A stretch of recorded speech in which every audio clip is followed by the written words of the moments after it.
कुछ अभिलाक्षणिक यौगिकों के IR स्पेक्ट्रम की बात कर रहे हैं हम।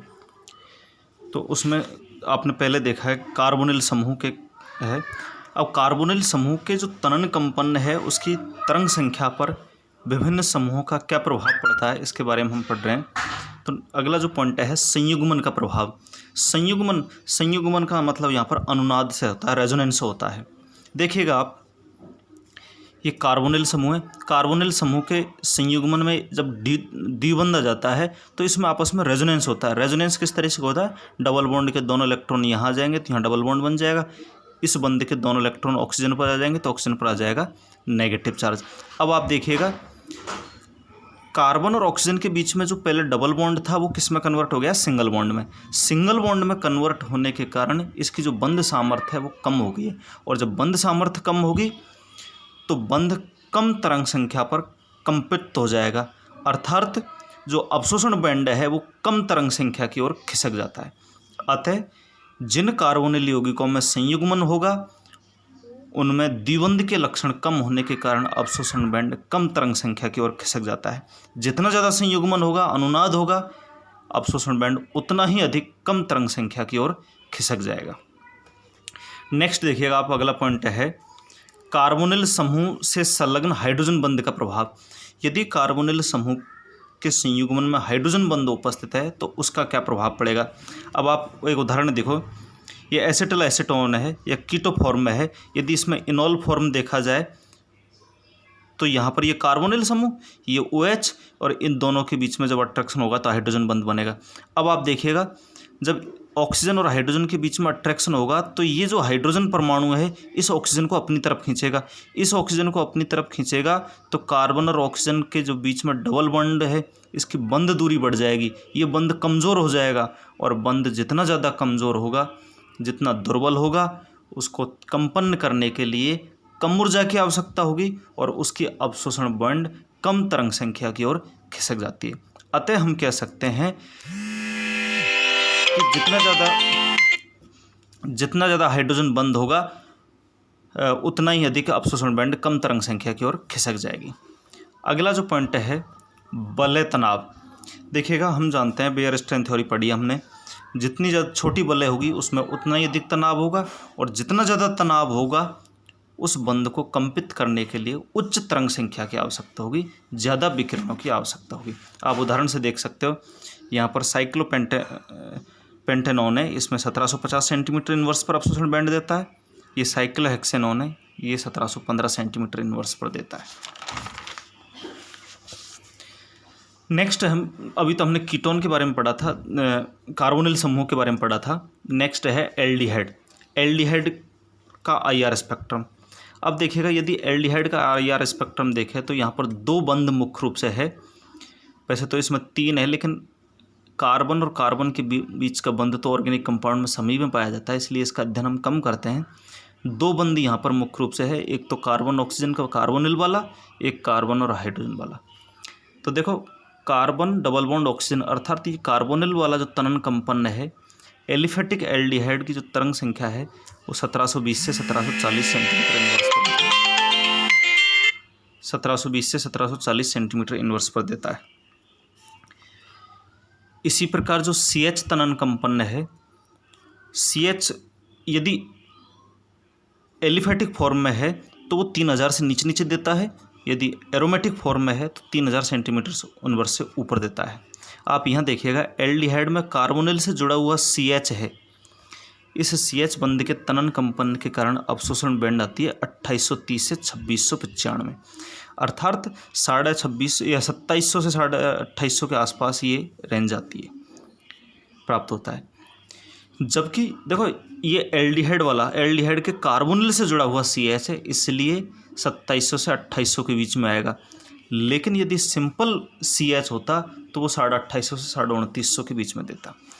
अब हम एक उदाहरण देते हैं, प्रोपेनॉल का उदाहरण देते हैं। इस प्रोपेनॉल में बाकी तो कॉमन बंध है, 2 बंध यहाँ पर मुख्य रूप से है। एक तो कार्बोनिल जो एल्डिहाइड वाला है, ये देता है 1720 पर, और CH ये देता है 2820 पर। अब आप ये स्पेक्ट्रम देखो, आप इसमें प्रतिशत पारगम्यता ले लिया, एब्जॉर्बेंस लिया है, यहाँ पर तरंग संख्या ले लिए। इस तरंग संख्या में अब आप ध्यान से देखिएगा, ये जो पीक आई है, ये अवशोषण बैंड आई है, ये लगभग हम देख रहे हैं 1700 के आसपास है। तो ये तो कार्बोनिल समूह की है। और यहाँ पर देखो एक बैंड तो ये आ रही है और एक ये आ रही है। ये जो बैंड ऊपर है ये लगभग 2700-2800 के आसपास है। ये तो CH की है, और CH कौन सा? एल्डिहाइड वाला CH, ये एल्डिहाइड वाले CH की है। जबकि 3000 से जस्ट नीचे वाला जो है ये CH की है, और ये कार्बन और हाइड्रोजन के बीच में CH बंद है, इन वाले अवशोषण बैंड देता है। तो इस तरीके से हम किसी यौगिक की पहचान भी कर सकते हैं। नेक्स्ट देखिएगा आप, कीटोन। अब कीटोन में भी दो बंद मुख्य रूप से है, एक तो कार्बोनिल और बाकी कार्बन कार्बन। देखो इसमें दो बंद मुख्य रूप से है, एक तो ये कार्बोनिल आएगा, कार्बोनिल तनन कंपन के कारण अवशोषण बैंड आता है 1705 पर। और दूसरा जो बंद है मुख्य रूप से कार्बन कार्बन बंद और फिर कार्बन, अर्थात ये जो कीटोनिक समूह है ये, इसकी तनन कंपन, और ये तनन कंपन देता है 1210 के आसपास। तो इन दोनों के आधार पर, दोनों अवशोषण बैंड के आधार पर हम कीटोन की पहचान कर सकते हैं। अब आप ध्यान से देखिएगा इस स्पेक्ट्रम में, ये 1250 के आसपास जो आई है ये तो कीटोनिक समूह की आ गई, ये 1700 के आसपास आई है ये कार्बोनिल समूह की आ गई, और 3000 से जस्ट नीचे है ये CH की आ गई। अब चूंकि इसको हम लिखते नहीं हैं, ये सभी कार्बोनिल सभी एलिफेटिक या ऑर्गेनिक कंपाउंड्स में पाई जाएगी, इसलिए इसको CH को हम लिखते नहीं हैं, तय नहीं आएगी। अब इसी प्रकार से कार्बोक्सिलिक अम्ल की देखो आप, कार्बोक्सिलिक अम्ल में मुख्य रूप से कौन कौन से बंद है? एक तो OH कौन सा वाला है? COOH वाला। OH तनन कंपन के कारण जो चौड़ा अवशोषण बैंड आता है 2500 से 3500 के आसपास। कार्बोनिल का आता है 1700। अब देखो ये हमें पहचान करनी होगी, 1700 पे तो कार्बोक्सिलिक अम्ल वाला कार्बोनिल देता है, 1705 पे एल्डिहाइड वाला देता है, 1720 पे 1705 पे कीटोन देता है, और 1720 के आसपास एल्डिहाइड देता है।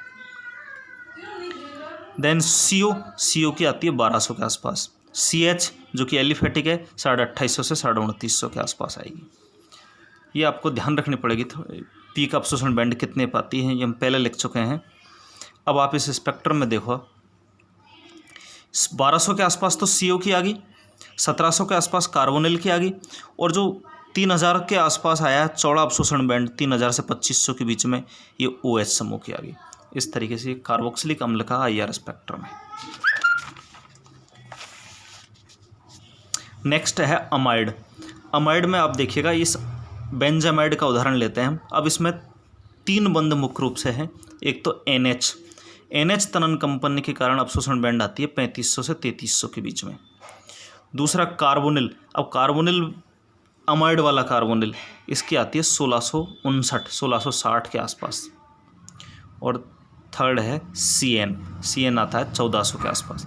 अब देखो इसके अलावा एक और होती है इन CH बंदों की, जो बेंजीन में CH बंद है उनकी भी यहाँ पर अवशोषण बैंड आएगी, और ये हम पहले पढ़ चुके हैं, एलिफेटिक CH की 3000 से ऊपर आती है हमेशा। अब इस स्पेक्ट्रम को आप ध्यान से देखिएगा, 3500 के आसपास आया है, 3500 के आसपास डबलेट आया है, 2 पीक आ रही है, ये 2 पीक NH है। अब यहाँ पर देखो NH2 है, 2 नाइट्रोजन से 2 हाइड्रोजन जुड़े हुए हैं, इसलिए उसकी 2 पीक आएगी। 3000 से ऊपर की जो पीक आ रही है ये CH बंद, और CH कौन सा बंद है? बेंजीन वाले वाला, एरोमेटिक वाला बंद, उसकी आई है। बाकी 1600 1650 के आसपास कार्बोनिल की, और 1400 के आसपास आती है CN बंद की। इस तरीके से अमाइड का IR स्पेक्ट्रम है। यदि इस तरीके की अवशोषण बैंड आती है तो हम ये अनुमान लगा सकते हैं कि यहाँ पर अमाइड समूह होगा। नेक्स्ट है एमीन। अब एमीन में 2 तरीके के बंद है, एक तो कार्बन नाइट्रोजन, दूसरा नाइट्रोजन हाइड्रोजन। तो जैसा कि अभी हमने पढ़ा है कि NH बंद की तो 3300 से 3500 के बीच में आएगी, ये 3500 3400 के बीच में आ जाएगी। यहाँ पर फिक्स वैल्यू नहीं होती, एक रेंज चलती है। जैसे इसको 3500 से 3400 लिखा है मैंने, आप भले ही इसको 3300 से 3500 लिख सकते हो, या 3350 से 3550, उस रेंज में चलती है। देन CN बंद, CN 1000 से 1250 के बीच में आएगी, और CH की 3000 से नीचे होती है 2850 से 2950। अब आप देखो ये डबलेट तो NH2 समूह के कारण आया है, 3000 से नीचे 2850 2950 CH बंध के कारण आया है। यहाँ पर 1400 के आसपास या 1400 से ऊपर जो है NH बेंडिंग कंपन के कारण आया है। और यहाँ पर ये जो 1200 के आसपास आया है ये CN तनन कंपन के कारण आया है। देन है एस्टर। अब एस्टर में देखो आप, ये एस्टर वाला समूह है। एस्टर में भी दो प्रकार के बंध है, एक तो कार्बोनिल वाला बंध, एक कार्बन ऑक्सीजन वाला बंध। तो कार्बोनिल वाले की तो आती है 1750 से 1735 के आसपास, या हम कह सकते हैं 1750 से 1735। CO की आती है 1300 से 1000 सेंटीमीटर इनवर्स, और CH की आती है 3000 से नीचे 2850 से 2950। अब इस स्पेक्ट्रम को आप ध्यान से देखो, 3000 से नीचे वाली ये तो CH बंध के लिए हो गई, 1750 के आसपास इसे CO बंध की होगी, और 1000 से 1400 के बीच में या 1300 1250 के आसपास CO बंध की होगी। तो इस तरीके से हमारे पास यदि किसी बंध की अभिलाक्षणिक कंपन अवशोषण कंपन तरंग संख्या ज्ञात हो तो हम किसी का IR स्पेक्ट्रम बना सकते हैं, या यदि हमें IR स्पेक्ट्रम दे दिया जाए तो उसके आधार पर हम अज्ञात यौगिकों की संरचना का निर्धारण कर सकते हैं। हम ये मालूम कर सकते हैं कि यहाँ पर कौन सा यौगिक होगा। Thank you.